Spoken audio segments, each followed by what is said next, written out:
Our tiles are now square, and the zooming is coming along, but we're rendering out of bounds. Let's look at the code as is. We'll fix the problems in the later videos. We've turned the high-level camera back on.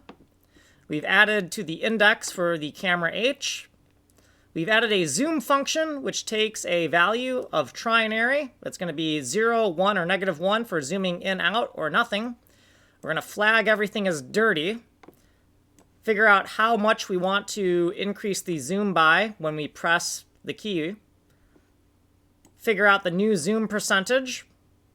And then if that zoom is within the bounds of -1 to +1, then we will persist the change. Otherwise, we'll do nothing. Monkey wrench macros. A place where I need to add some more code, but it was fucking up my day, so I just did this thing to annoy me to make sure that I fix it eventually.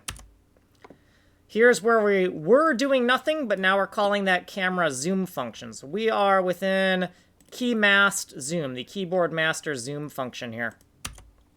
What we did previously, and what we did, and what we need to do next. This has been the short playlist. Video number 117, like and subscribe.